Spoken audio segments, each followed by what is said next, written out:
What's up, guys? I'm Nobody Special. And it seems in the UK and China and other places around the world, we're on the brink of a good old-fashioned energy crisis. Power companies are starting to go out of business. There's shortages. Factories are being shut down because of power shortages. Natural gas and oil prices are climbing astronomically. So what's going on? As everybody sits around and points their finger at each other saying, what could have caused this energy crisis? Nobody wants to actually point out the fact that what's happened is for the last 20 years, global energy policy has been dominated by an almost cult-like following where dogma has been more important to energy policy than actual math and science in making sure the numbers jive so that the lights stay on. You ready? Hit it.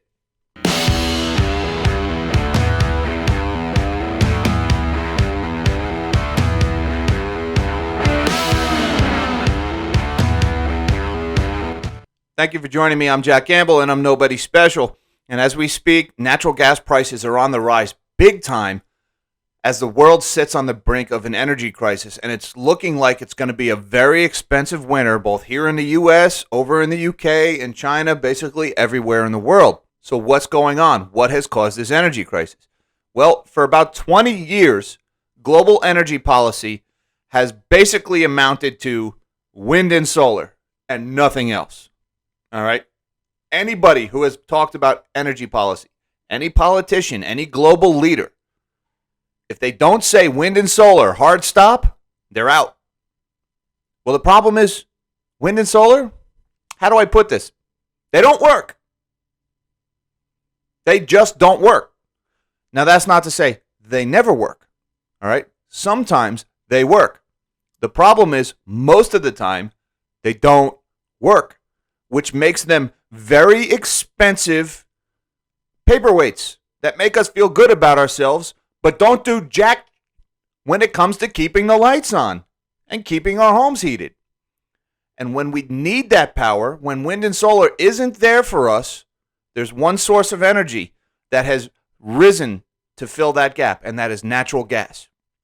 And what people don't want to admit is that every installed megawatt of wind or solar power that has been built in this world over the last 20 years has really been 80% natural gas. We're going to get into why and how that actually works out. But guys, first, before we do that, I have to ask if you could please smash that transitory like button, subscribe to my channel, hit that notification bell. It really helps me out. It helps to keep this channel growing, and I'd be forever in your debt. Now let's get into the nitty-gritty of this, and I want to show you a couple of articles, because this is happening not just in one country. All right? It's hitting the UK particularly hard right now. But the UK is not alone in this. It's going to affect the US. It's going to affect China. It's going to affect everybody, because this policy has been going on around the world where any discussion of energy has been forced into wind and solar and nothing else. And we have been unable to build any other energy infrastructure whatsoever in this world. And any attempt to has been met by these massive protests and bordering on riots, which really are just expensive feel-good parties in the woods where they virtue signal to each other and then leave mountains of plastic garbage behind when their protest is over. Okay, I'm getting a little political. Can you tell I'm passionate about this subject? All right, let's get into the article. UK energy fragility unmasked by surge in global gas prices. I want to read you a little bit. This is dated September 22nd. Like most other energy crises, Britain's power and gas crunch has a short-term trigger, a sudden surge in international gas prices. But the underlying problems it has exposed have been building up for years. Britain's choices over energy market design, price controls, gas-led power generation, changes in billing have reflected the balance of political forces and interest group lobbying, whether they have deliberate or unconscious. What it basically comes down to in the UK is the UK has majorly built out its wind and solar generation over the last 20 years, much like the U.S. has. All right? So why is that a problem? I have to show you this. Now, the source of this graph, this is from, let me shrink me a little further. This is from the Energy Information Administration of the U.S. This is U.S. government data, okay?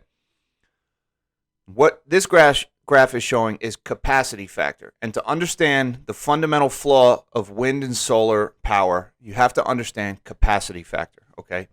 And that means you take the nameplate of the power generation. Say I have a 1 megawatt solar panel, okay? That means I can only actually get 1 megawatt about 25% of the time. Because you can see in this chart that solar has a 24.9% capacity factor. Now, that doesn't mean that 3/4 of the time it doesn't work, all right? Because the sun is only directly overhead for a short period of time during the day, right? At certain times of the year, it's different. When the sun is directly overhead, a solar power is producing 100% of its nameplate capacity, assuming it's in good working order and assuming there's no trees casting a shadow over it or it's not a cloudy, rainy day. But the rest of the day, the sun might be at an angle. And when the sun is at an angle, the solar panel doesn't produce as much power. Or, say, in the wintertime, if the solar panel is covered in snow, it doesn't produce any power. Or when the solar panels are down for maintenance or other reasons. Or, I don't know, let's just say night. If only night, right? You're talking about a power source that is designed to, at best, not work 50% of the time. Because night happens every day, folks. I mean, I'm going to go out on a limb here and say it's going to continue to happen every day for the foreseeable future and forever. So solar panels don't work at night. Well, we still use power at night. We still heat our homes at night. We still need lights turned on. There are still industrial facilities that work, street lights, stoplights. When those things don't work, people die. All right, this is not just a little inconvenience thing. This is not just, oh, we'll just use less, sing kumbaya, and everybody will get along. Folks, when there's widespread power outages, people die. And it's almost always the old and the sick or the very young that die first. All right? It's sick people, old people, and babies that die when the power goes out. It's not healthy young adults, meaning it's not the protesters. It's not the people who go to their expensive, feel-good, virtue-signaling parties in the woods and then leave their garbage behind once they've done enough damage to energy infrastructure. No, they're fine. They'll survive winter. It's the old and the meek. They're the ones that die. Again, I'm getting a little political here. This is going to be a kind of a charged subject for me. Okay. Now, just behind solar in the lowest capacity factor is wind, the other power source that we have built out like crazy. Now, wind does a little better than solar at 35% capacity. But guess what? That still means about 2/3 of the time, wind doesn't work. It just doesn't work. It's not windy enough, or it's only a little windy. And so when it's a little windy, it's not making 100% of its rated power. Or when it's too windy, those windmills actually have to put on the brakes because they'll shake themselves apart in high winds. All right, so the windmills are not a very reliable source of power. So if the entirety of your energy policy is something that doesn't work 3/4 of the time, combined with something that doesn't work 2/3 of the time, are you just going to put the lights out for 2/3 of the time, for 3/4 of the time? No, you have to have a backup. Well, there's only one power supply that is able to be started and stopped on demand in order to support intermittent renewable power, and that is natural gas, and it's 56.6% capacity factor. Now, that number is tricky because natural gas is typically your more expensive of your power generation, so it tends to be shut down for economic reasons during off-peak hours, not because it's intermittent. Natural gas could run most of the time if it needed to, but it's not really a baseload generation. But we're using it that way, and that causes problems like we saw in Texas.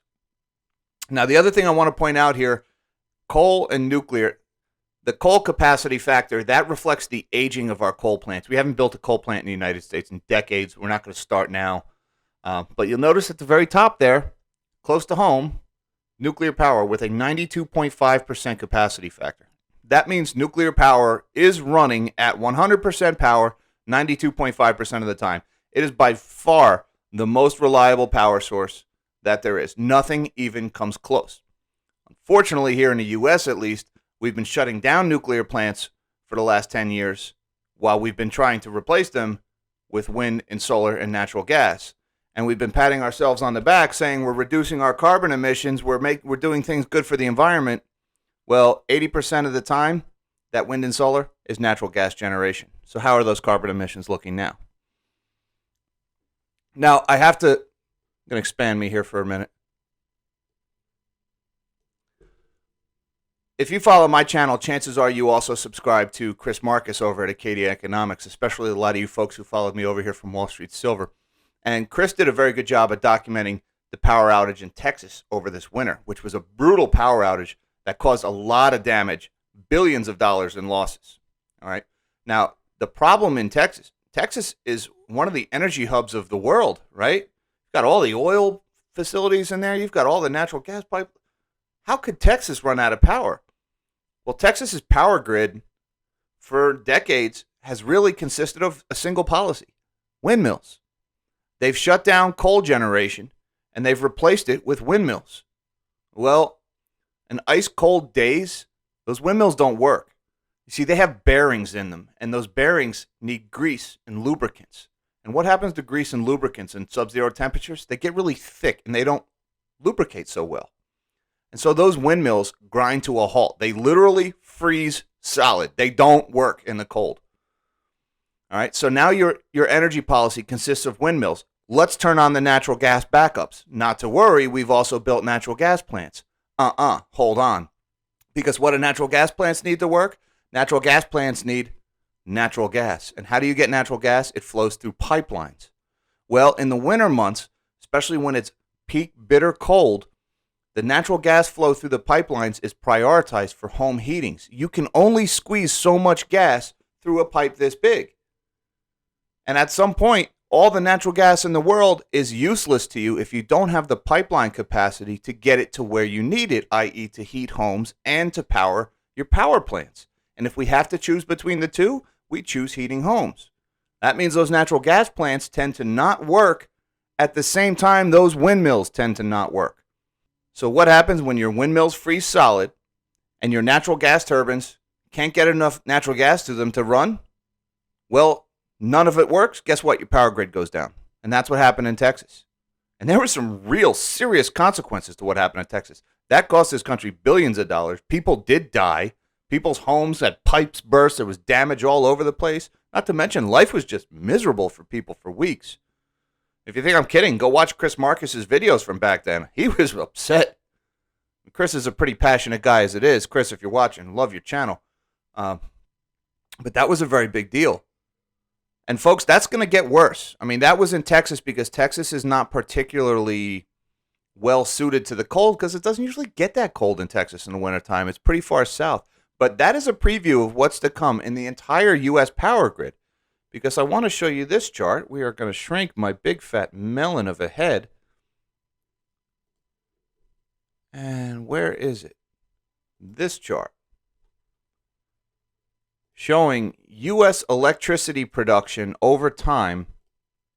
Make sure you can see. You can. This is U.S. electricity production in terawatt hours over the years. Now, you're going to notice in this chart a couple of things. All right, you've got hydro. Stayed at the bottom there, stayed relatively flat, it's come down a little bit. Other renewables, that's like your biomass, burning garbage, that's been pretty much flat. Nuclear has been pretty much flat since 2000. It's actually starting to come down a little bit. We've lost a few nuclear plants in the U.S.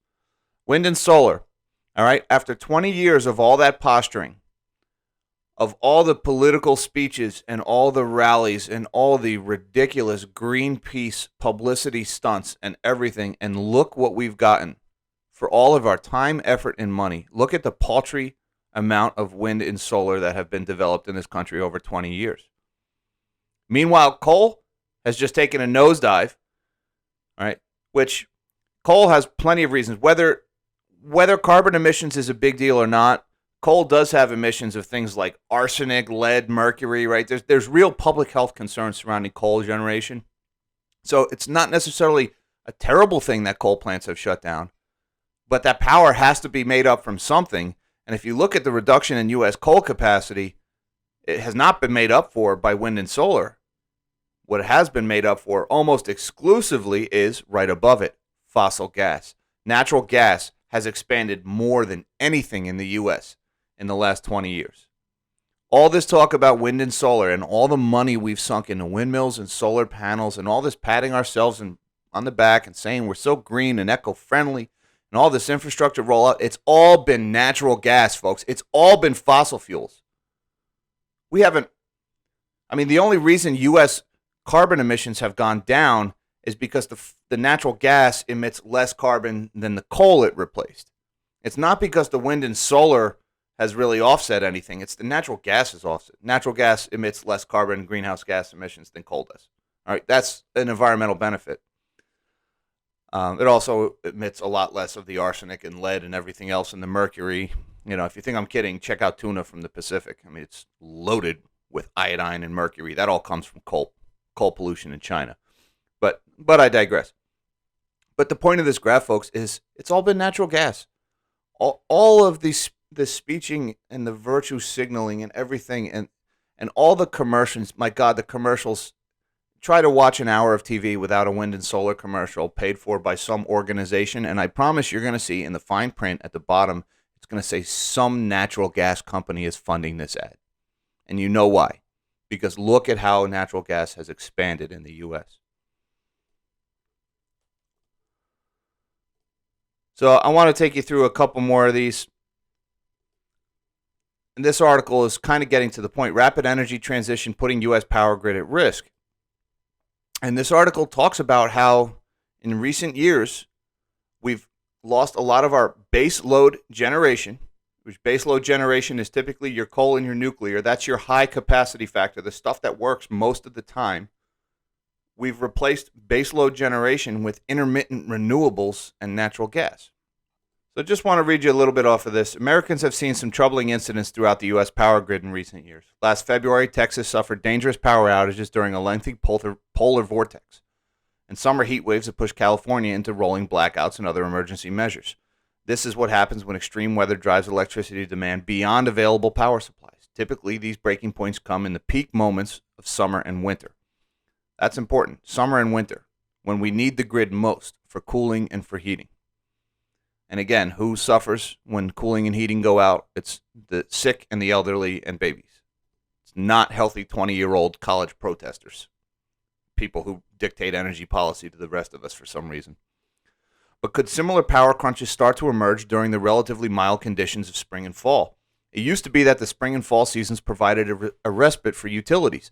These shoulder months allowed for planned maintenance outages to refurbish systems, make upgrades, and they usually weren't a problem because overall demand was manageable, leaving utilities with a helpful safety margin. However, America's power grid has undergone a significant shift in recent years. Baseload power generation from coal and nuclear plants has been steadily replaced by intermittent wind and solar systems. Now that the baseload capacity has been reduced, maintenance outages are becoming a trickier proposition. An unexpected heat wave or cold snap could suddenly raise demand, but if wind conditions don't blow the way utilities expect, for example, grid supplies could tighten, leaving operators scrambling to make up the difference.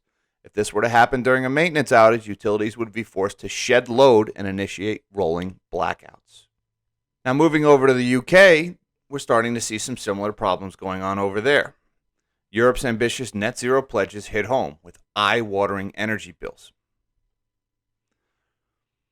Running out of gas as the cost of energy hits record highs, Europe is facing a power crunch, one that has been years in the making. As the global demand for gas soars, Europe's uptake of intermittent renewable energy sources such as wind and solar, combined with its aggressive shutdown of coal and heavy EU carbon taxation, has caused its electricity supply to tighten. The continent's gas crunch is causing extreme volatility, with the UK on Thursday seeing its electricity price jump tenfold during one 7-hour period, to a record high of $3,180 US per megawatt hour, as Ireland, which regularly exports wind energy to the UK, itself faced supply shortages. They're not alone. This volatility has brought higher prices, hitting record highs across Spain, Germany, and France. Residential users, meanwhile, bear the brunt of the cost. Now here's where it gets interesting. If there's a lifeline, it could come from Russia. Russia's state-owned energy giant Gazprom announced Friday that it had finished constructions of the controversial 750-mile Nord Stream 2 natural gas pipeline to Germany. The timing couldn't be any juicier, as it comes just a day after UK electricity prices hit an all-time record, and Ireland warned that a power shortfall could lead to blackouts. If all goes according to plan, Russian gas could begin flowing to the European continent within a month. Until then, European consumers will have to pay the price. I don't see a reason for blackouts because there are more than enough sources of electricity supply. It's just going to be expensive, says Carlos Torres Diaz, head of gas and power markets at energy research firm Rystad Energy. So what does that look like? Well, here's a chart of U.S. natural gas prices. up 12.5% just today alone. Just look at this chart. I mean, it is going straight up right now. Now, this is a one-year chart. We started the year around $2.28, and now we're up around $5.80. So more than doubled. Now, that's U.S. prices. Keep in mind, here in the U.S., we take our gas, we liquefy it, and we ship it across the pond to the U.K. and regasify it over there. So if the prices have doubled in the U.S., imagine what they're doing in the U.K. And look at the U.K. chart, and we get the same thing.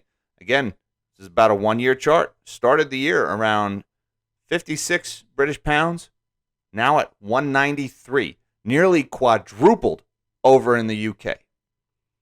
So these policies, these feel-good policies that help us to sleep at night, knowing we've signaled our love for the environment and Mother Earth, and, great, we feel good about ourselves. But nobody's doing the math. Nobody's making sure that the lights work.